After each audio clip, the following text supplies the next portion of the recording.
Hey, what's going on, guys? This is JP. This is the Bug. This is JC. This is Flash. This is Denny Hendrix. And you are listening to... And you are listening to... And you're listening to... And you're listening to the Run and Gun Podcast.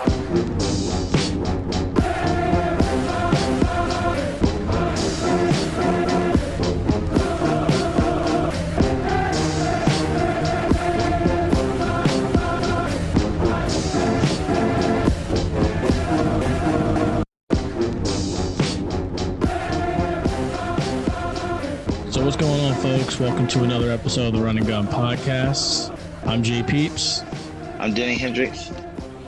And today for you, we are going to dive right into it. And boy, oh boy, I got to talk to you about this. First thing first, you've heard about what's going on at Kansas State, and you've also heard about what happened recently at the University of Texas, right?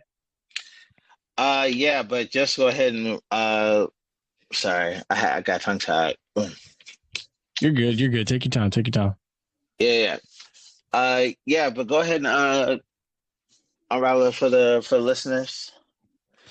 Yeah. So what happened at the University of Texas is Texas linebacker DeMarvion over. Gosh, these people's names nowadays is just so extra. Texas linebacker DeMarvion Overshown is planning to sit out until changes are made at the university.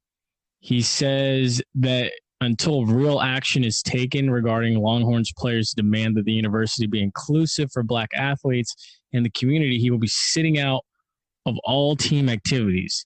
He said, "We have been told that things are being done behind closed doors, but we have yet to see any changes."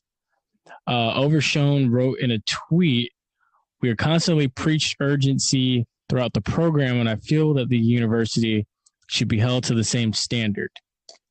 So, I understand his frustrations.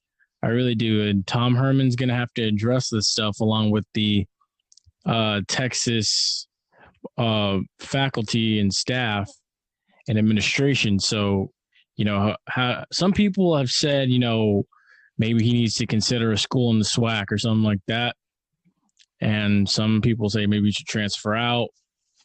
Some people say it's an opportunity for someone else to step up now. Well, what do you think about it? Well, first I want to say that I think it's pretty dope how he used Maya Moore as his inspiration.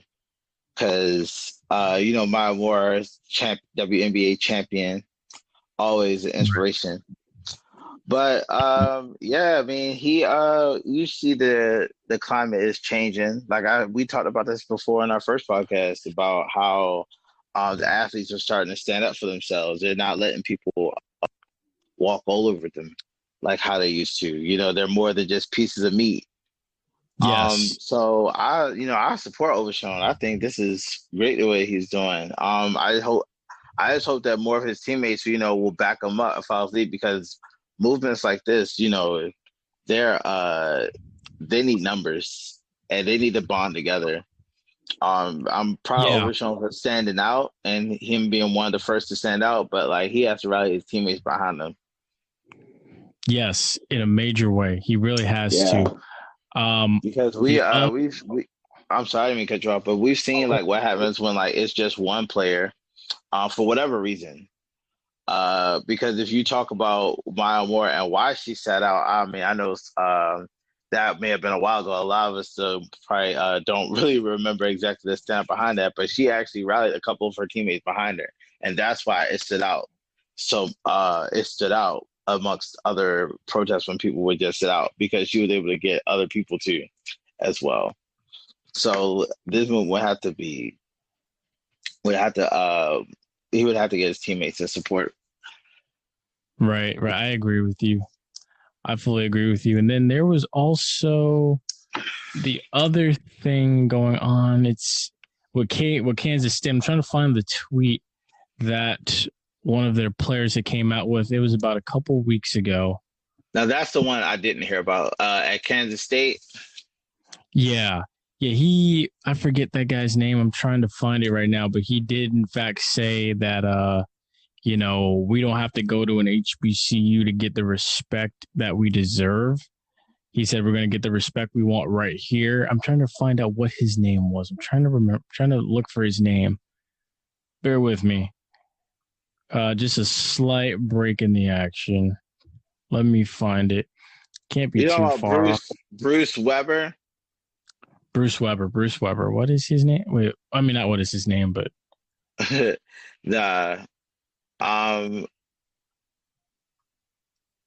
wait, what did Bruce Weber do? It says I went into education to not only help provide opportunities. Yeah, it was a coach.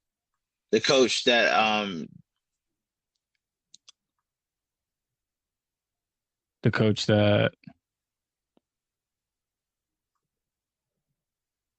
well, while we still take a minute here, the other thing I want to hit on was something that was mentioned in the Zoom call last night for FAMU was that, you know, a lot of coaches like Willie Simmons and Robert McCollum had said, you know, that this is an everyday thing that they deal with players, you know, wanting to voice their platforms and stuff, and how they encourage players to use their platforms and everything. Like, this is a new thing that you're seeing across the country, but it's something that happens a lot at HBCUs.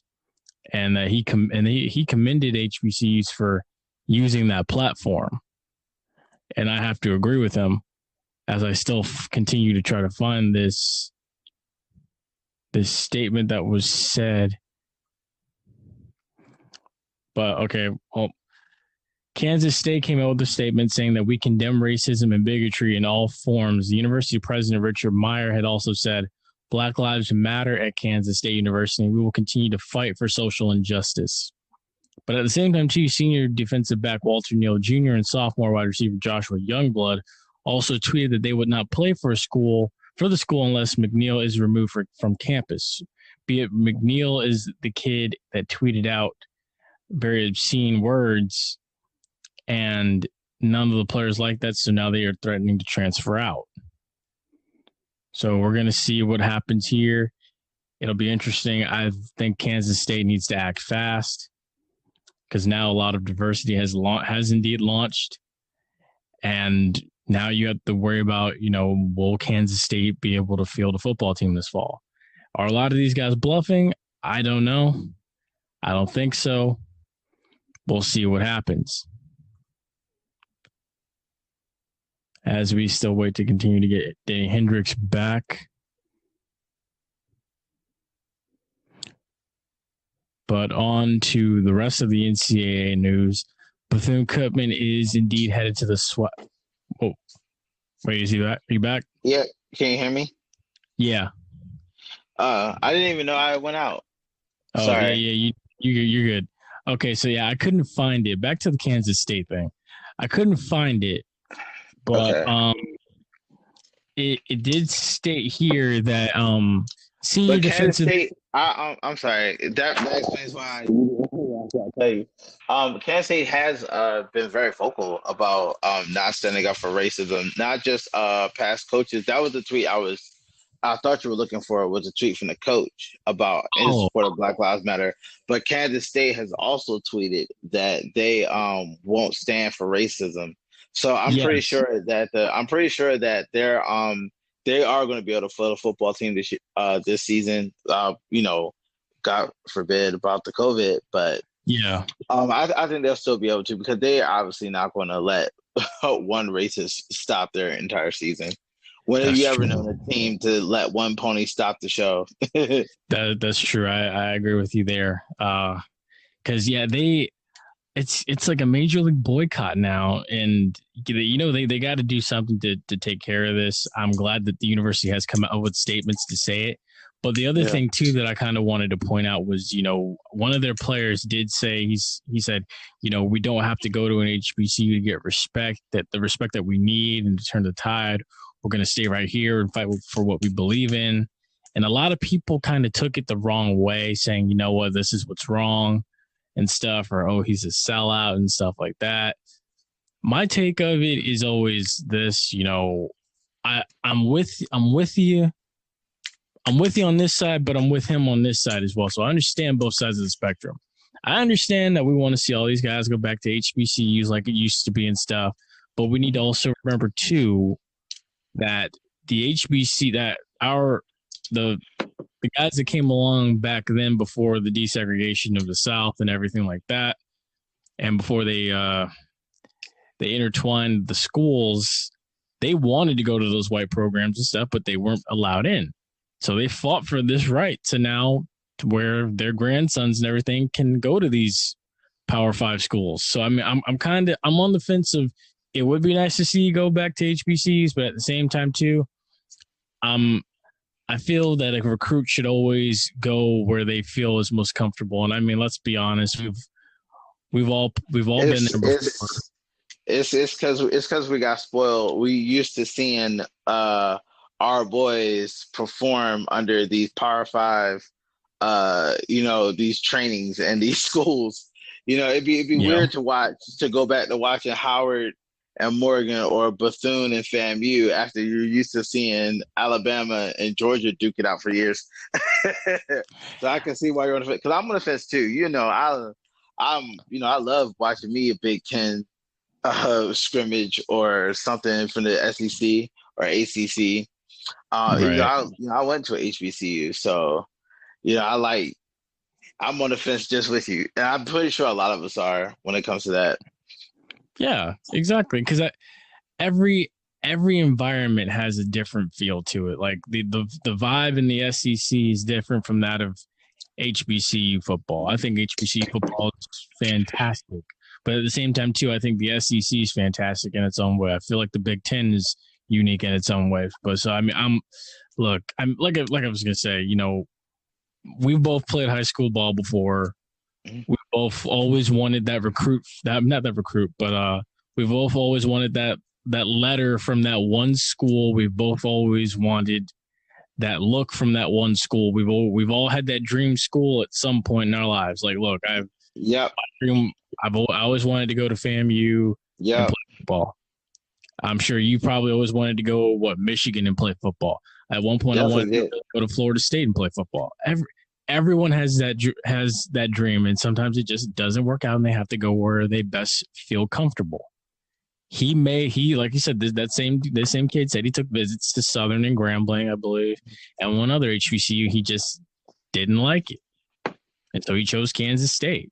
That's how it works out sometimes. It's not always about let's go back home. It's at the same time it's about I'm thinking about it like this.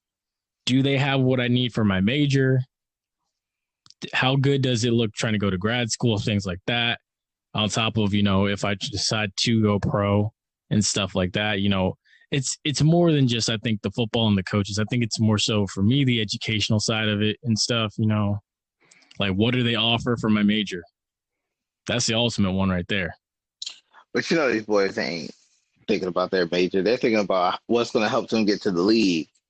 Yeah, that's true too. Yeah. And, as history has shown, the bigger schools go to the league. I mean, that's why we have a whole line of people from Wisconsin, but how many people from Grambling are in the league? And that's, these boys are trying to get to the next level.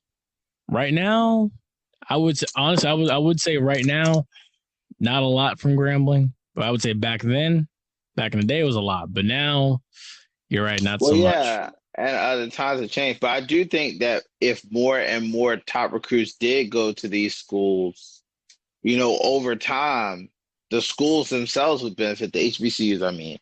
They would benefit over time. Yeah, but it's up to the students to decide that.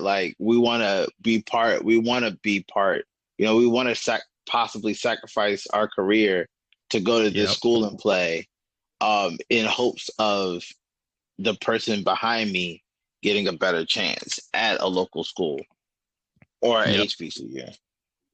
Yep, I agree. And speaking of the HBCUs, like JC had predicted 3 weeks ago, and this is about a week old, I would say, Bethune-Cookman is headed to the SWAC as the 12th member. Where does that leave the MEAC? The MEAC's now got 8 teams total, 6 of them field football teams, and that is Morgan State, Morgan State, Norfolk State, South Carolina State, Howard, Delaware State, and oh my gosh, what is that last one? What's that sixth one? Oh my god! Oh, North Carolina Central. Say only six out of the 8 schools field football teams. I want to give you. First of all, I want to give you a round of applause on naming all the MEAC schools down in the line like that. You struggled on the last one, but still, because I definitely was like, I didn't know. I knew Morgan. I knew Howard. Thank you. Yeah, it's because even the other thing too was the rumor swirling for the longest. It was Delaware State might be leaving, but I don't think.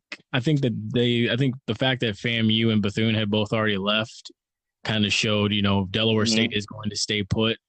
This is like the second time in the past 5 years that this has happened with Delaware State. I was going to tell you, look, you need to tell your Morgan State Bears to go ahead and get up out of the MEAC. But if the MEAC is looking to other alternatives, other non-HBCU schools to add, then I'd say probably the history and the deep rootedness of Morgan and Howard won't allow Morgan to leave the MEAC. Like no matter what, Morgan is one of those schools that's so just deep in tradition that I don't see them leaving. Because I've seen 2-3 schools that turned into University of Maryland that were HBCUs, and when Morgan was offered that same opportunity, they said no. Right. No, not at all. Like even though it could have meant a lot more money, they just said no. They're not probably not going to leave the MEAC unless Howard does. Yeah, I don't think Howard will. I think South Carolina State will leave before Howard leaves. But the other thing too, I do compliment Morgan State is they have a nice facility. I believe they have an indoor facility. But yeah, and what no, their football facility is outdoors. It's the basketball. Yeah, but you also got to keep in mind schools like Howard and Morgan. They're also more focused on their basketball placing. Like they're keeping their basketball placing because they know it's either going to be one of 4 schools that are going to represent in the Final Four, or not Final Four. Sorry, the beginning tournament. Yeah, yeah. But yeah. So they're more focused on their basketball placement. That's why their conference is. I don't see either one of them leaving. Their conference for football. Understandable. And one more thing while we're on the topic, I don't know what's going to happen come October, but FAMU does play Morgan State for homecoming this year in Tallahassee. October. I remember the first time or the last time I think Morgan State played and they beat FAMU at their homecoming. Go Bears! Hold on. Before you go there, that was 2008. I was there for that one. Oh my gosh, I couldn't believe what happened. That was a good team, though. That was a good team. But that was a good state team. I'll give them credit. But also, I think after that, the last time Morgan State came to Tallahassee for homecoming was 2010. Yeah, it was 2010, and FAMU won that game. So, that was. I thought FAMU was at Morgan that year. That was Morgan had went back to FAMU that year. Morgan had went back to FAMU that year in 2010, but it was 2008. 2008, they lost to Morgan State. They lost by 3. That's one I remember. I was in Tallahassee. I was in Tallahassee that week. Oh, okay. See, so you got it. This is the last time you're going to probably get to see Morgan State and FAMU play each other, so you got to come. Yeah, I'm going to have to make that round. I actually missed that city in Tallahassee. And you're in Atlanta. You're in Atlanta now. It's only a 4-hour ride down to Tallahassee, so you might as well. It is. Never even thought about that. So October 24th at 4:00 in Tallahassee. I'm just saying, make a trip down. Again, yeah, I'm gonna have to see how this coronavirus is acting up though. Oh, yeah. I would definitely say check that out. But I'm so far from what it sounds like, FAMU season is still a go, but we'll get to that in a little bit. But yeah, I'd say if you can make it, make the trip on down. How weird do you think it is that Florida is like booming with all these cases, and now the NBA is talking about opening in Florida at Walt Disney, I believe. Yep, it's crazy. There's some I have to tell you about this when we get off there. It's so many questions I have about this whole ordeal because there's things that make sense, there's things that don't make sense. There's a lot of stuff that just doesn't add up. But the one thing you will be happy to know is the University of Michigan released their COVID test results. Only 2 players out of 322 people, student athletes and coaches combined, had tested positive for the coronavirus. Only 2. See, that's what happens when people are smart. Yep. And same deal with the University of Missouri. 5 out of 308 athletes at the University of Missouri tested positive. Only 5.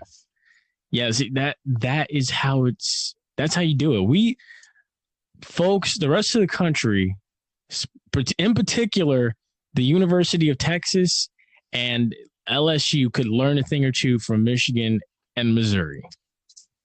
Those 2 programs especially. Clemson too. I don't think I've seen teams with higher numbers than Texas, LSU, and Clemson.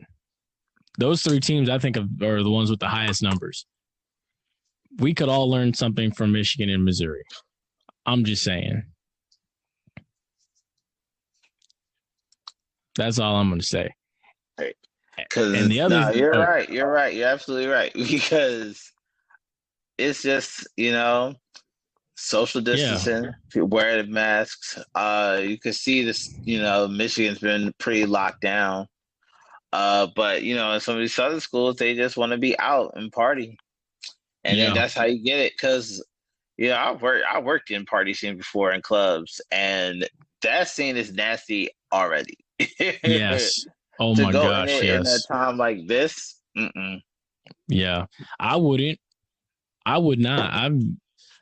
I think there was a place in Tallahassee lost their liquor license because of that. And I'm not. It's shameful. But also, the Ivy League is looking to vote on if fall sports should return in the spring. So how it would work with the Ivy League is the Ivy League does not have an automatic bid for the FCS playoffs. So it would make a lot of sense for the Ivy League particularly to play their football season and their fall sports in the spring, and it would only be a conference only schedule. So that's just my way of thinking. I think the Ivy League could pull it off. And I think even high school football could probably pull it off, but I don't see the other, like the Power 5 and the rest of the FCS pulling that idea off. I think the Ivy League, it's a smart move. Yeah. I agree with you. Yep. And then also the state of Mississippi had came together, so all the schools in Mississippi. Yeah, I've seen that. Yeah, I saw this. Yep. So the flag will be coming down. So now all the schools like Alcorn, Mississippi State, Jackson State, Ole Miss, Southern Miss, and Mississippi Valley will be able to host championships when the flag comes down. So, and also like the SEC commissioner, Greg Sankey, and even the NCAA had made a statement saying that no championships will be played until that flag is removed. So now, the state acted quickly, and then plus the support of all of those major schools coming in to assist, you had to bring it down. Now let's transition into what's going on with FAMU. And, like I was saying, you're going to have to make a trip to homecoming this year, God willing, what's going on with coronavirus. This time next year, it's now the 2nd of July going into the 3rd of July. FAMU will become a full-time member of the SWAC as the 11th member of the SWAC. And as a little tune-up for next year, FAMU's game with Southern was dropped because of COVID-19. So now and the rumor was Tennessee State, but now it's official, set in ink. FAMU has signed a date with Jackson State for September 12th. The game will be played in Jackson, Mississippi. Because the last time the two played, it was 2018. The game was played in Tallahassee.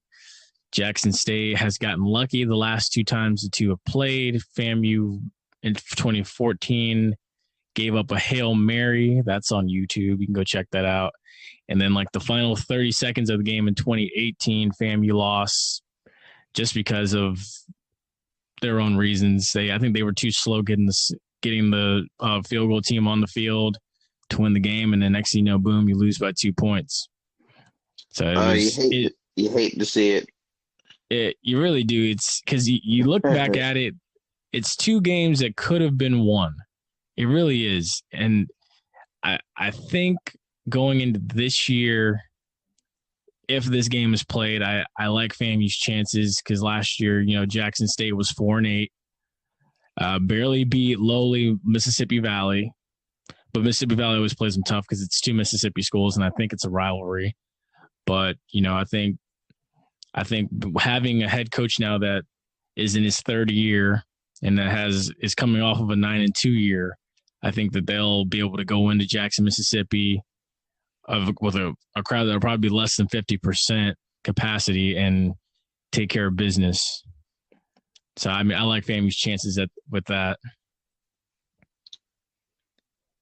Yeah, and that's going to definitely change a lot of places' home field advantage this coronavirus because a lot of places aren't going to have spectators, even if they do, even if they do resume. They're definitely not going to have spectators, at least not enough. So it would be interesting to see how home field advantage would take a discord. Exactly. Yeah, because if you think about it, because I'm thinking about this game. See, because now you got me thinking now. See, Jackson State led the FCS in attendance, and Michigan led the FBS in attendance because Michigan has the biggest stadium in the country. Yeah. But Jackson State led the FCS in attendance with 33,000 fans, I believe, or more, plus another probably a couple thousands outside in the parking lot tailgating.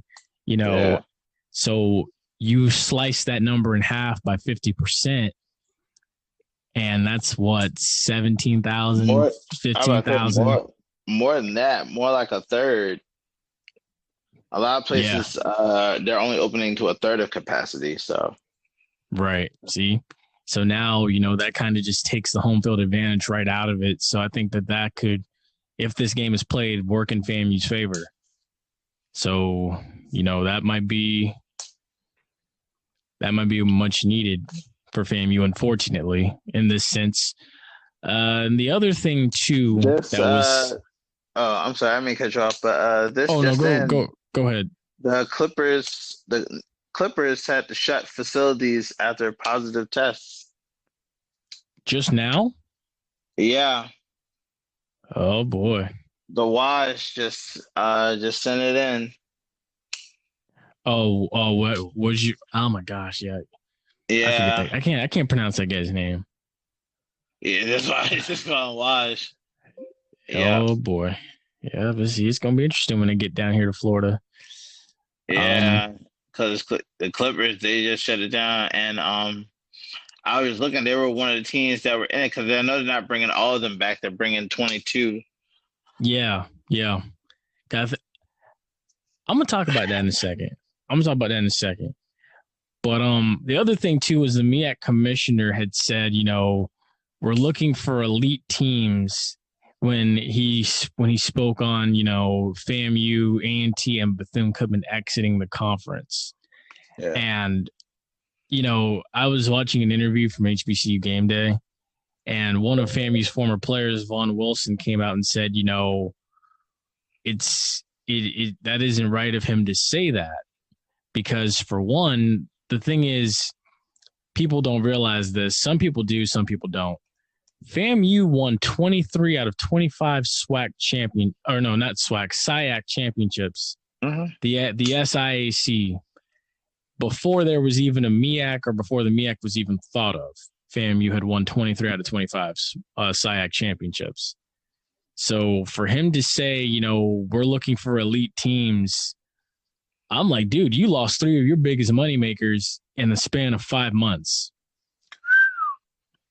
And then the thing about it is, since 2010, you've lost 6 to 8 total teams between Winston-Salem, Hampton, FAMU, A&T, Bethune, Savannah State. Like you've lost all these teams since 2010. Any other conference commissioner would be out. And this. Yes, sir. Yeah. No, I was agreeing with you. Yes, he would have been out.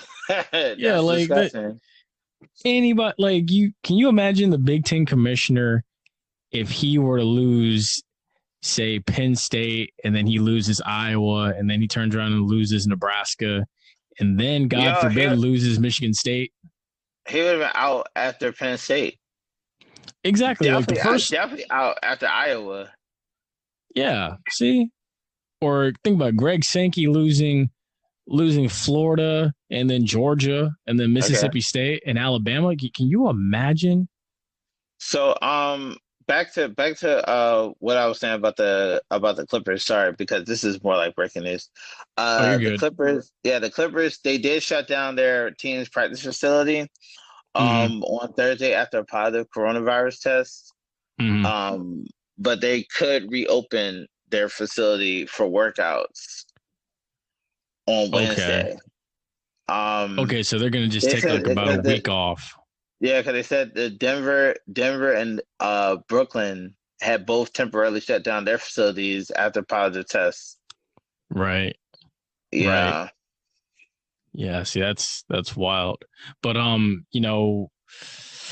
that's back to that number. 25 out of 351 NBA players have tested positive for COVID-19. Yeah. And July 30th is the start date for games. And the other thing too, Adam Silver's considering, he is being mindful of, cases rising. But at the same time, too, he said he's considering giving players rings in order to monitor them inside of the bubble. Yeah, I saw that. Yeah. But did you see what Stephen A. Smith said? But the thing I didn't. Go ahead. I didn't see what Stephen A. Smith said. Oh, no, go ahead. Oh, yeah, no. So Stephen A. was like, you think that these guys are going to honor that bubble and then they're without their wives and girlfriends? I'm like, Stephen A., come on. But that's what I was saying, because the thing with coronavirus is you can get it from anybody. Just because, just because you can see who people are hanging around doesn't mean that they didn't just touch a door handle and then accidentally scratch their face. Yeah, I mean, that's true. How many times do you catch yourself scratching your face just like, oops? But that oops could be coronavirus, and you would never know until you're sick. Yeah, you got a point.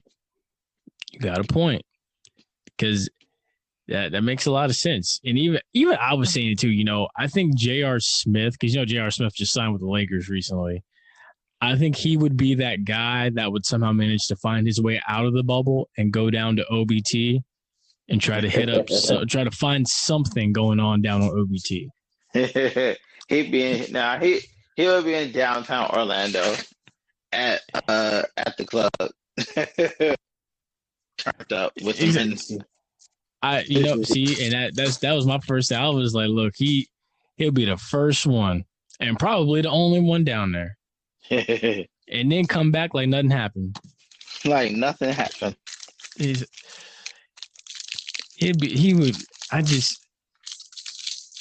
I just hope he has his mind right when he gets to Orlando. I really do, for the Lakers' sake. This is just going to be interesting. I didn't even think they were going to redo the season. I just thought they were going to call it what it was, and then just start over next year. Because that hangover for next season is going to be crazy too, right? Yeah, the turnaround is really quick because I think that's why guys like Kevin Durant aren't going to play, because now like Kevin Durant's fully healed, but he said I'm not going to play because that turnaround's going to be insane. The season's going to end in what, August 16th, and then I think the season restarts in October. Wow. So it's a quick turnaround. But the thing is, though, you know, we're not going to have a vaccine for this by October, so we're gonna see what happens when it restarts. Because you still got to go back to, you know, tracing these guys. How do you handle it when it starts back? Do you still stay inside of the bubble in Orlando when you restart the season for temporarily for that first half of the season? Like, what do you do? It's a lot of questions. Right. It's all up in the air. Yep. But let's transition now to the NFL. Teams are considering flying in the day of the game for road contests, so no hotel rooms will be used. And, you know, when you think about that, you got to consider teams like, you know, say if the Patriots have to fly across the country and go play against the Chargers like they do this year, or what if, you know, the Seahawks, they got to play a game in Atlanta, and then the Seahawks got to fly all the way to Atlanta to play the Falcons or vice versa. I guess that answered my question earlier about home field advantage, how they would combat that, because it seems like they're not going to get no rest either if you fly in the day of the game. Exactly, because I was seeing it on Twitter. There were a lot of guys upset about that idea being proposed, because now it's like, dang, I got to play, and then I got jet lag. And then see, the thing about it is with jet lag, you know, you're really worn out. So which means this is going to probably increase. You're probably going to see an increase in injuries because of this, if this happens. Yeah, especially shoot. I've been on regular planes, and then like my leg feels like I didn't get enough circulation. Imagine having to go out there and run. Exactly. That's going to dictate a lot of games. You're probably going to see teams win that probably should not have won too because of that, if that happens. And speaking of legs, JPP had arthroscopic knee surgery, but he said he plans to be ready for training camp. I'm going to just be real with you. JPP is like the Terminator. The man keeps coming. Right. Blew off his fingers, didn't stop him. Leg surgery didn't stop him. He had a neck injury last offseason, and he came back for the Tennessee Titans game, and he looked like he hadn't even missed a step. See, Boogie Cousins needs his doctor. He needs JPP's mindset. That's what he needs. That too. They call JPP Gumby sometimes. What's the story behind that? Because he keeps on coming. He nothing seems to hurt him like this. I feel so bad for him when he gets old. Like he's gonna be just torn to shreds. He gonna look like Clint Eastwood. Oh man. It's insane. And then now, you know, he's more motivated now than ever, because now he's like, you know what? We got Tom Brady now. So I'm really finna play hard. And plus he just got another extension for 2 years. No, I was about to say, and don't forget, he was also on a team that beat Tom Brady. Exactly. So now he knows Tom Brady's strengths and weaknesses, and now he has a chance to really pick Tom Brady's brain since they're going to be in training camp together. So I like JPP's mindset. Yeah. And also, this just happened today. The Redskins have an issue going on. People are urging them to change their name. FedEx has, you know, threatened to drop their relationship with them. Nike has taken down all of the Redskins merchandise off of their website. Wow. And me being from Baltimore, I can tell you that the Redskins have had a big issue. And I know a lot of people, I know you have Florida State haters, and I just always want to print this thing out. The difference between Florida State and Washington Redskins. There's a huge difference. It's a very, very, very offensive name to call any type of Native American red or any type of thing like that.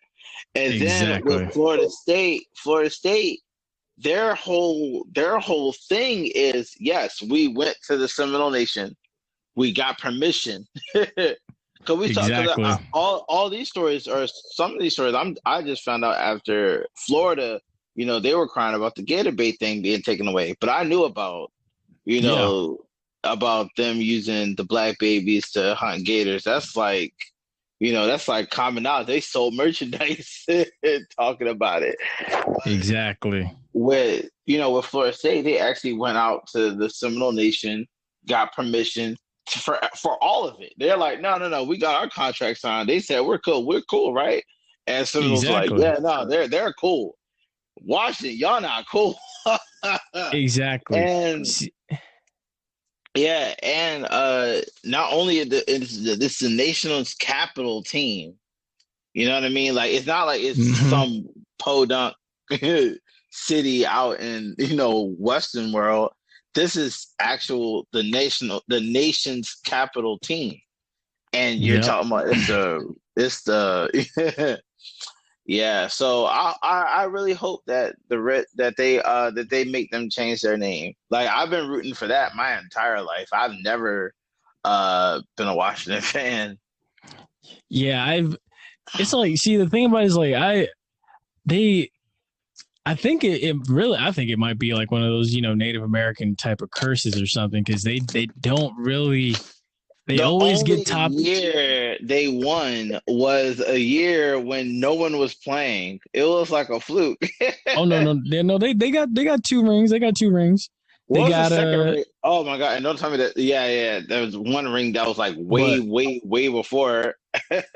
They got it in '87 with the year with the Scabs and Doug Williams, and then they got it again in '91 at the expense of the Buffalo Bills. So that's why. Well, yeah. See, the Buffalo Bills. Buffalo. They the only team to go 6 times and not even win. 4. So I mean that's understandable, because like, see, the thing is the Redskins. Are you sure it was only 4? I could have sworn. Yep, it was 4. It was because it was he missed. Scott Norwood missed that kick in Tampa Stadium, in old Tampa Stadium, against the Giants in '90, and then in '91 in '91 they played the Redskins, but they were trash talking the Redskins the week of the game, and then the Redskins went out there and handled them, and then the year after that it was like, okay, it's gonna be different this time. The third time they play the Cowboys, and the Cowboys just take off on them and drop 50 on them. Probably one of the more lopsided Super Bowls ever. And then in '93 they play the Cowboys again in the Georgia Dome and they just get beat. So it was at Buffalo's expense. But those were the consecutive years. But I think it's 6 total. I'm gonna have to go back and check that. Yeah, I know. Like, what you're talking about was like when they went 1, 2, 3, 4, 90 to 93, right? They went 1, 2, 3, 4. Yeah. I could be wrong.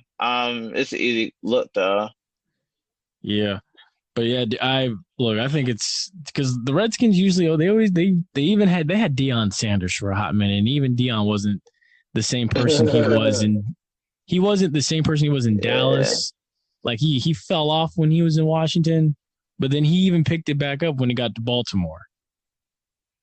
So it's just something about Washington. It really is. So I think maybe if they change the name, life will get better. And Joe Gibbs has to address that elephant in the room. He really does. He needs to take some time away from his race team and focus on what's going on.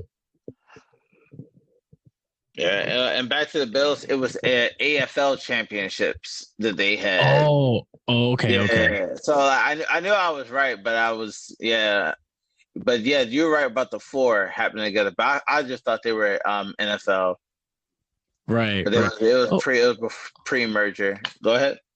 Okay.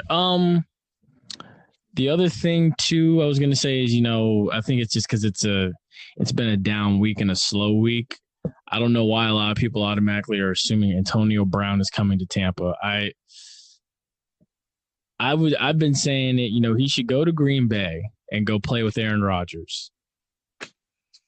It's cold, but it's worth it. I think that would be a terrible fix. I think if anybody should take him, well, if anyone who took him and it would be beneficial to him, I think as much as I wouldn't want him to play on my team, I feel like the Ravens would be a good mix for him because I feel like the combination of Lamar and Hollywood would be a good influence on him.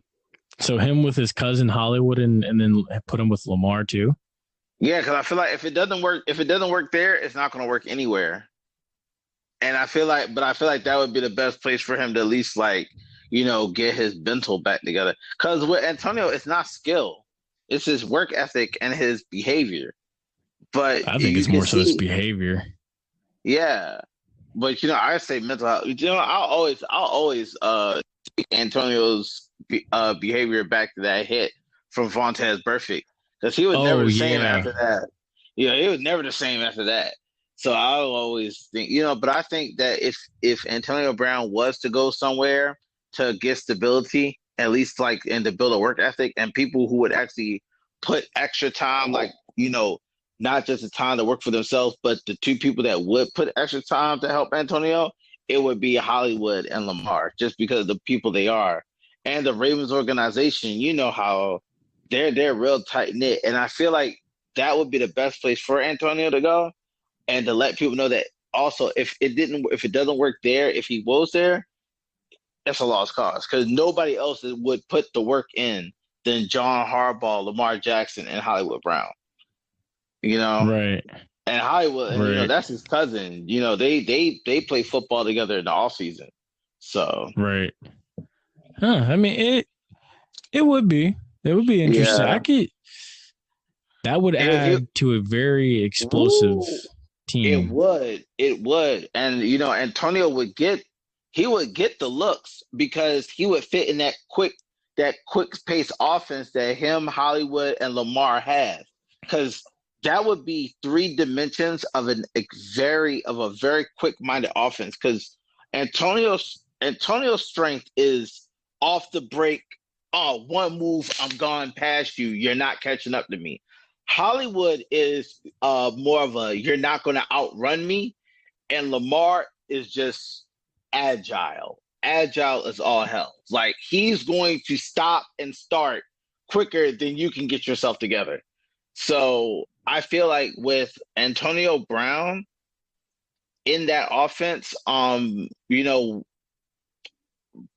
would take out Willie Snead. But the problem with that is that would also take out Willie Snead. And Willie Snead is there for his big body so that the runners can get by. Willie Snead's not there to catch passes. Willie Snead's there to block your linebackers and your safeties. Like I've seen him lay out safeties like they were nothing. Right. And then even too, that would help him and allow Antonio Brown to get even with the Steelers. And he would love that, and we would love it because there's no team that hates the Steelers more than the Ravens. You can say you hate the Steelers. You don't hate the Steelers like Ravens fans hate the Steelers. I heard that.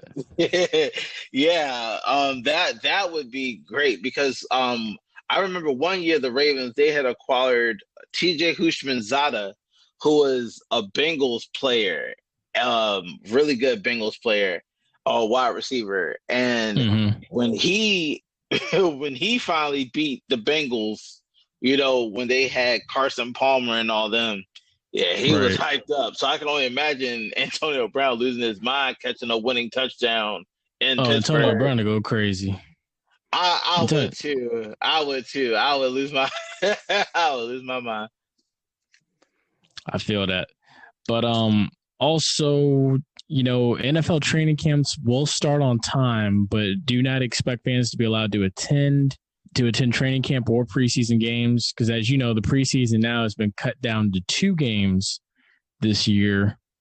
And even, too, a lot of teams have said that training camp more than likely will not have an insane amount of guys, like probably like 100 or 90 guys.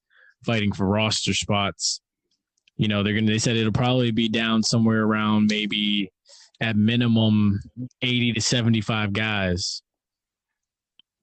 But we cannot talk about the NFL without not first talking about my boy Cam Newton.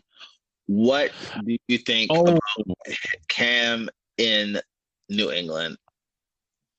I love that idea.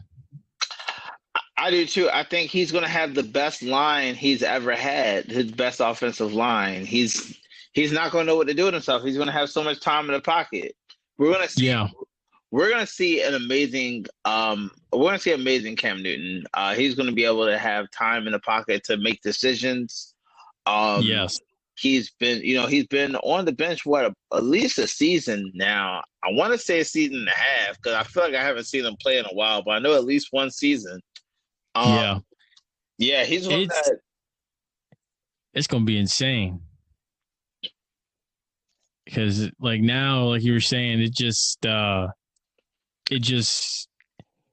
to add another element to the Patriots offense. Mm-hmm. Because I think a lot. The only thing that worries me is their receiving core. Like all this amazing Cam Newton things won't really matter if he doesn't have anyone to throw to. Well, I mean, he's got Sanu, he's got Edelman, and he's got Philip Dorsett. So I mean, I think he'll be okay. The only problem I think is at tight end because I think I believe Ryan Izzo from Florida State is one of their tight ends. I don't know who else they have, but those three wide receivers, I think. But he needs tight end help because him and Greg Olsen. He also doesn't have chemistry with any of them. That's he's true. Just not there.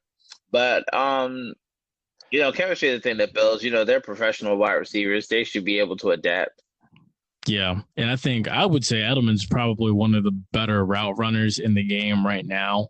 So I think it won't take long for him to adjust. I think, like I said, this move has a little bit to do with the whole, Bill Belichick wants to prove that his offense is friendly to anybody, or he can evolve to fit anybody's game.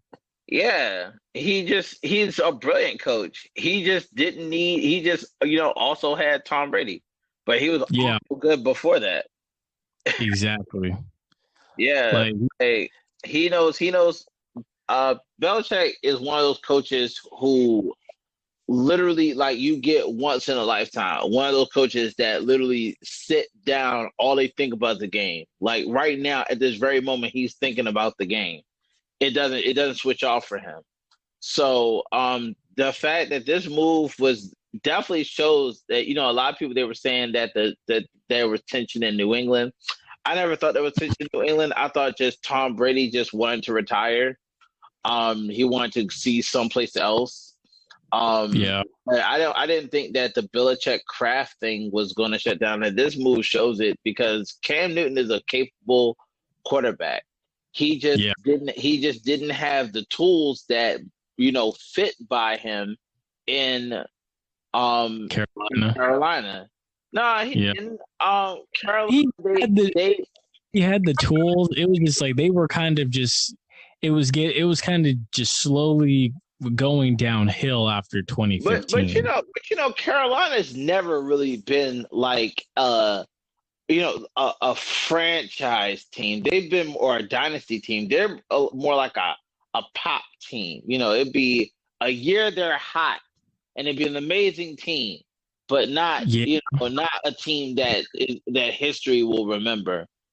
Even their best years when they had Delhomme and Smith and Steve, that was the year after the Bucs won the Super Bowl. That was 2000. That was the 2003 season. Well, that team was around for a while. That team was together for about 5 years, and amassed to what, a Super Bowl loss? Yeah, because I remember when I think in their second year of existence, they took down Dallas, and then once they got Muhammad and then Steve Smith, they were there. Like them in Atlanta were fighting for second place, I believe, or fighting for a chance to get into the playoffs because the Bucs had already wrapped up the NFC South. And Yeah. 2003, the stars aligned, but unfortunately, they just ran into the Patriots. Yeah, I just see the Panthers. The Panthers are a different, like they just don't have it. I feel like Cam in New England, uh that may be, that could lead to something beautiful. They can build off of that. And it also shows that Kraft still has confidence in Belichick. Yeah, yeah, Yeah. and see, it's a 1 year prove it deal for Cam Newton too. So if Cam Newton comes in there and he shines, He Cam he Newton, he will. I got full faith in Cannon. I feel like he's gonna go in there. I don't expect him to win a Super Bowl, but I expect him to at least introduce or at least take them to the playoffs, barring injury. But I don't even see him really getting injured. I feel him running a decent season. You yeah, know, getting 10 wins definitely. Look at his division. I don't see the Jets or the Bills getting 10 wins. Maybe the Bills. I see the Not. Bills. I mean, yeah, that I see the Bills getting there and doing some damage. I don't see the Jets or the Dolphins right away. I don't see the Bills outdoing Cam Newton and the Patriots. I'll tell you that right now. I feel like the Bills are at a point right now where they had a hot year last year and they're going to try and repeat, but it's already been done and they're going to get stopped because Josh Allen is not the answer. Oh, okay, Yeah, okay, he's not. He had a good year, but it was easily riddable. He got exposed. He you know, he like I said, he was lucky, but it wasn't Tony Romo magic. Even though people try to compare it to Romo, Romo had Romo had a type of flair when he would panic, but it right. would work out. Him and Aaron Rodgers have that where they work better in chaos, and you can see it. Josh Allen got lucky, but it's not going to continue. I don't think the Bills are going to outplay the Patriots. And I'll say that over a second year or a third year Josh Allen over first year Patriots Cam Newton. I'll put my money on Cam Newton. Um, Especially Cam Newton that's coached by Bill Belichick. Now, if Cam gets cut before the season starts, that was Cam's own business, and I don't have nothing to do with that. So don't mark me on that. But I'm Right, assuming, right. assuming that Cam doesn't do anything dumb and he shows up to work and he's here to play. I feel like the Patriots are gonna lead are gonna be in the are gonna represent the AFC East in the playoffs. Okay. I feel that. I All right. feel that. But let's kind of switch gears here to the MLB. Opening day is slated for July 23rd and July 24th. The season will consist of 60 games. Uh, Pro sports in Michigan will resume without fans, so Detroit Tigers fans will not be able to go see their team play.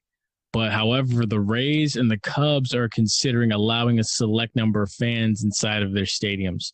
So the Trop is going to look like how the Trop normally looks on a Tuesday night or any night, and Wrigley Field won't look like how it is accustomed to looking. Yeah, I seen that a lot of teams weren't. Well, at least I seen earlier on that they said a lot of teams weren't gonna have fans. Right, right. Yeah. So how many do you know how many teams altogether weren't gonna have, or were none of them gonna have spectators? I'm not too sure. I think it's mostly based off of like certain states.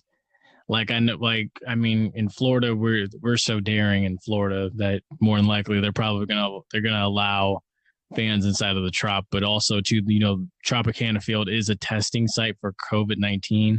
So I Yeah. mean, you could probably go get a test, and then if you test negative, they're gonna allow you to go into the Trop, and but you're gonna have to wear a mask. I can't Mhm. speak on what's going on at Wrigley Field, but they are considering allowing a select number. So, I mean, like I said, we're going to see what happens with this. It's going to be interesting. 60 games, I think it means a little bit more now. You're gonna see teams really fighting for it because that's 60 games in baseball played day to day like that. It's gonna sneak up on us quickly, and the playoffs will be here before you know it. Yes, sir. And then even too in NASCAR, I think you've heard about Bubba Wallace. Yeah, my guy. Yeah, I've been watching these races. Have you been watching these races recently? Well, I've been a NASCAR fan, like, Right. since birth. I love cars. Yeah. But yeah. So he finished 20th at Pocono in the Pocono 350 last Sunday, and then he barely avoided getting in a wreck early on. He almost got T-boned, but he just slightly avoided it. That footage. Yeah, I'm about to say I still never saw that footage. I'm about to look it up right now. I saw it like in the highlights after Denny Hamlin had won, and that's the other thing. Denny Hamlin had won his 6th race at Pocono, and that now ties Jeff Gordon's record at Pocono for the most wins. Nice. Congrats. Jeff Gordon was my guy. Dude, I think a lot of us, we grew up just loving it. I didn't know Jeff Gordon had started racing in 1992 was the thing. I didn't know that. I didn't realize. I thought he came in like 97. So I thought he would have still been racing now. But I was like, man, what? He's been racing that long? I didn't know that. But I mean, Denny Hamlin, Toyota cars are looking good. You know what I mean? I don't think I'm here. Can you hear me? Yeah. I'm here. Yeah, him and Dale Earnhardt, like they used to have epic races. I remember being a kid, watching on my TV with the antennas and watching with my grandfather, and just watching these guys, duke it out. So right. Yeah, but Jeff Gordon was the one that had got me into racing and Chevys. Now, Lord knows I'm a sucker for a Chevy. All I'm gonna say is, as far as Chevys go, the Toyotas have been winning the past couple races because Denny Hamlin has been looking pretty good. Well, yeah, because the Toyotas now aren't like the Toyotas from back in the day. Like they're actual, they're like American muscle. They build those cars to race in these races. Oh yeah, that's true. That's where y'all got the whole TRD from, is their NASCAR build. Right. The TRD Camrys and stuff. Yeah. And all that stuff is built in America. Toyota is no longer a foreign car. It is an American car. But I will say, it's a little bit shocking, but also refreshing that NASCAR is biting down on racing because, being a black NASCAR fan, I've had, experiences that were just, less than pleasant, a little awkward. Right. I've never been physically, I had a physical altercation or anything. Mm-hmm. But just the fact that, that they're, cracking out on it also makes me feel a little bit better about NASCAR. I agree with you. Cause like I said, I followed it for one season in 2007. It was, part of me was just like, I was so deeply in love with it. I fell off with it once school had started because I spent like my entire summer just watching races every weekend on Sundays. That was the first thing. I was like, let me know what time, like, if it was a night race, let me know when it gets to be 6 o'clock. If it was a day race, I was like, okay, 1 o'clock, I'm watching Fox or TNT. I'm watching this all day long. Daytona, Talladega were like big things for me. Like I remember just like being so hyped about it because I'm talking about you would see some of the best crashes, some of the fastest races. It's championship time. They ready to, Yep. I skipped that qualifier. I want to see someone car flip over because they banked their turn too quick.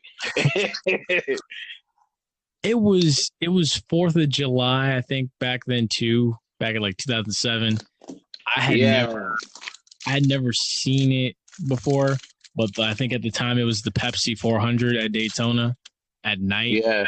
and I was like, yeah, I gotta watch this. That had to be one of the most like because I'm so used to watching like seeing a football environment. That had to be one of the most electric environments I'd ever seen before. Like I thought Daytona during the day was something. Daytona at night. Mm-hmm. Oh my gosh, that was so much fun. Just to watch it. That was so much fun. I'm looking forward to that again. If it is, I don't know if they're gonna do it at night this year, but yeah, we'll see what happens. And so, I believe the next race is Indy because you said the Pocono already happened. Yeah, because you told me it already happened. So yeah, they're gonna allow fans Sunday. That's this Sunday. Should be. You said Pocono was last Sunday, so yeah. Indianapolis should be. So Indianapolis will be this Sunday. Mm-hmm. Yeah. Okay. Mm-hmm. So that'll be the race where they allow 50% capacity. So it's going to be 50% of fans. I don't know if that number will hold true or not, but there will be a 50% capacity. Yeah, but you also got to keep in mind that's also for the seats. They're also not letting people in the middle part. So the track, they don't let people in there no more.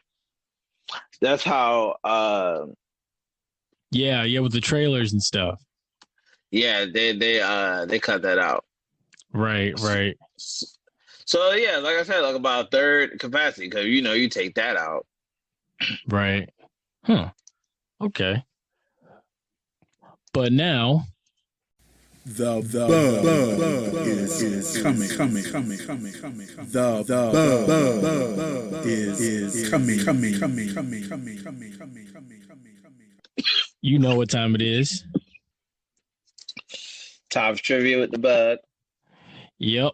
Hello, everybody. Again, this is the bug, and my question today is: can you name the 4 Major League Baseball teams that have won just only 2 World Series? And there it is. That's the Bugs trivia question.